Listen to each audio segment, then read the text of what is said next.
வணக்கம் நேயர்களே, என் பேர் சிவகுமார் டிஜிஆர். நான் நியூமராலஜிஸ்ட்டாக இருக்கேன். ஒரு 26 வருஷம் ரிசர்ச் பண்ணியிருக்கேன் இதில். நான் இப்போ ஒரு விஷயம் சொல்ல போகிறேன். ஆக்டர் விஜய் இருக்கார்ல, அடுத்து சிஎம் ஆகக்கூடிய யோகம் அவருக்கு 100% இருக்குது ஆஸ் பர் நியூமராலஜி. ஏன்னா அவர் டேட் ஆஃப் பர்த் வச்சு சொல்கிறேன். ஆல்பர்ட் ஏஞ்சல் சொல்கிறாரு, இந்த உலகத்தில் நடக்கும் எல்லா சம்பவங்களும் ஏற்கனவே நிர்ணயிக்கப்பட்ட ஒன்று. எவரிதிங் இஸ் ப்ரீ டிட்டர்மைன்றாங்க. ஸோ இவங்க தான் வரணும், இவங்க தான் போடணும் எழுதப்பட்டிருக்கு. அது மாதிரி இவரோட டேட் ஆஃப் பர்த் பார்த்திங்கன்னா 22/6/1974. அவரோட ஆத்மன் வந்து 19. அது மாதிரி எம்ஜிஆரோட ஆத்மன் பார்த்திங்கன்னா அவர் டேட் ஆஃப் பர்த் 17/1/1917 91. ஸோ அந்த 91 திரிப்பட்டால் 19 வரும். அது மாதிரி இந்திரா காந்தி அம்மா பிறந்தது 19. ஸோ நீங்கள் நிறைய புக்கில் படிச்சிருப்பீங்க, ஒருத்தரோட பிறந்ததில் ஒன்று இருந்தால் தான் கவர்மெண்ட் சப்போர்ட்டே கிடைக்கும். அது மாதிரி ரொம்ப நேர்மையாக இருப்பாங்க, ஸ்ட்ரெயிட் ஃபார்வர்டு, ஓப்பன் டைப், முகத்து நேரம் தான் பேசுவாங்க, ஒளிவு மாதிரியே இருக்காது.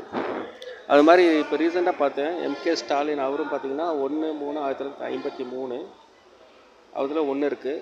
உதயநிதி ஸ்டாலின் பார்த்திங்கன்னா 27/11/1977 அவரோட ஆத்மன் 28. அது மாதிரி சிஎன் அண்ணாதுரை தான் பார்த்திங்கன்னா 19/9/1919 அதுலேயே 19 இருக்குது.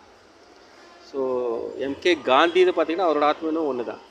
ஸோ இதுலேருந்து தெரியுது கிளியராக. ஸோ இவருக்கு வந்து இந்த 1, 10, 19, 28 இதில் பார்த்தீங்கன்னா 19 இருக்கிறதுல பெஸ்ட்டு நம்பர். ஸோ இது வந்து நிறைய நூல்கள் சொல்லியிருக்காங்க. 19ஆம் எண் வந்து திரிலோக வசியம் இருக்குது என்று சமஸ்கிருதத்தை சொல்கிறாங்க. தமிழில் பார்த்திங்கன்னா தேவலோகத்தின் அரச குமாரர் என்றும் வர்ணிக்கப்பட்டிருக்கு.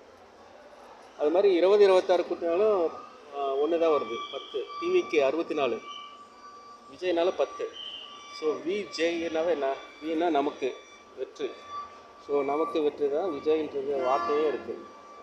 ஸோ இது வந்து எல்லா விஜய் ரசிகர்களும் இதை ஃபார்வர்ட் பண்ணுங்க, அவங்க அந்த சந்தோஷத்தை கொண்டாட்டும்.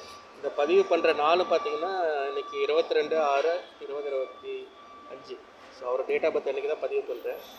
ரொம்ப சந்தோஷம். இது நடந்ததுன்னா ரொம்ப அதிசயமாகவும் இருக்கும், ஆச்சரியமாகவும் இருக்கும். நன்றி.